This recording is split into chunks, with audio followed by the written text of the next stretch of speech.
Hi all, welcome to another video, and I think this is only my second video this month.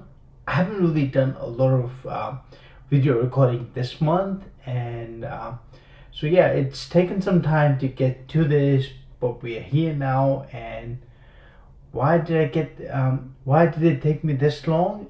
It's simply because, as I mentioned in the previous videos, that I've got a day job, and in my day job, things have been fairly busy, and there's just been a lot of talking.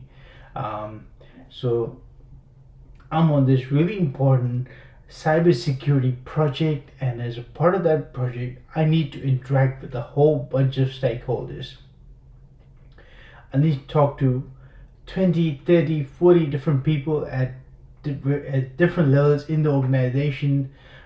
So we're talking like support engineers to technical leads to chief engineers to architects to like the head offs and so on and so forth. I've just had to talk a lot and just have many conversations. It is interesting though, because this means that I'm learning a lot of really different things about the financial industry. Um, so yeah, and one of the things that I've learned is what we call PCI DSS compliance. Now, what PCI DSS compliance is, it stands for Payment Card Industry Data Security Standards. I hope I got that right. Let me just check, because I recently wrote a blog post on that, so I'll just talk a little bit about that. Right. Right, so here we are. Now, PCI DSS compliance is it's for something. It's for a business, so for any merchant that accepts credit card payments online, they need to ensure that they need to have PCI DSS compliance. So they need to ensure that their systems are PCI DSS compliant.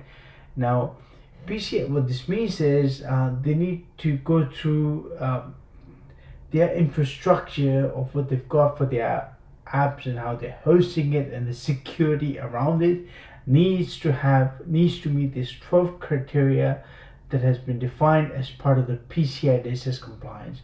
It's like a checklist of these 12 things that they need to meet in order for them to be PCI DSS compliant.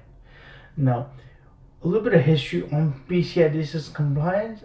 So it just so happened that as the world moved to purchasing more and more services online, there was substantial increase in credit card transactions that are happening online. And now, so around 2006, this committee that we call the Payment Card Industry Security Standards Council, so that's like PCI DSS, these people, they came together and they wanted to put in place a process that ensures the safety of cardholder data.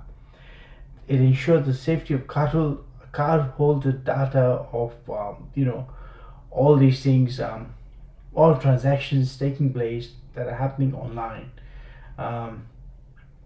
Now, what these are, I'll quickly go through some of the requirements of these the PCI DSS compliance, and just very briefly, what PCI DSS compliance requires is that if you have a system that accepts credit card payments online, so you need to make sure that you install and maintain a firewall configuration, and that you do not use vendor supplied defaults for system passwords and other security parameters, and you must physically protect the cardholder data that you store.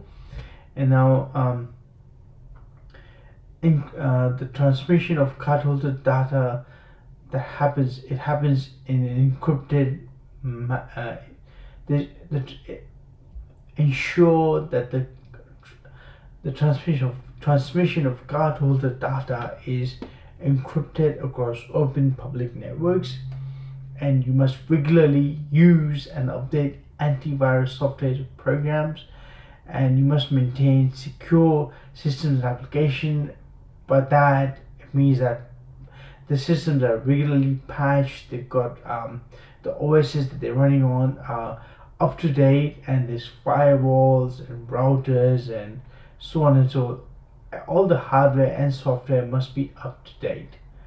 And you must also, one of the things is you must restrict access to cardholder data by on a need to know basis. So what this means is define what we call role-based access control. So only certain people with certain privileges can access that cardholder data, and each person that can access the computer where cardholder data is stored, ensure that person has a unique ID to log into that computer. And you must also physically restrict access to the servers where cardholder data is stored. And you must track and monitor all network resources that are related to the cardholder data storage.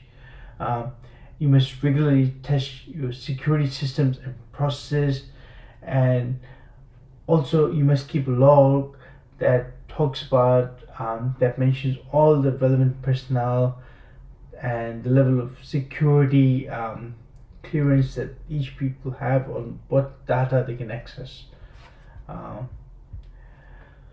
yeah, that was a quick summary of PCI DSS compliance. So I've been learning a lot about this, and one of the reasons why I've learned more about this is because one of the teams that I'm dealing with within my organization just so happens to have their systems as PCI DSS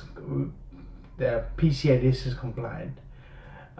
So that means that they already check a lot of boxes for to meet the relevant security standards.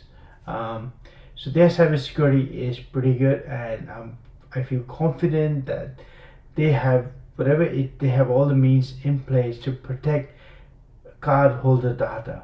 See, it's all about protecting cardholder data to ensure that credit card transactions that happen online are safe, and that cardholder data is not compromised. Okay, so I think that's where I'll leave this.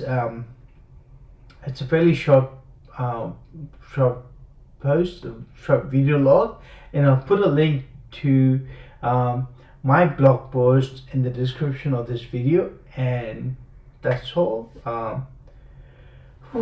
It's 12:30 a.m. here in Sydney, and it's been a long day.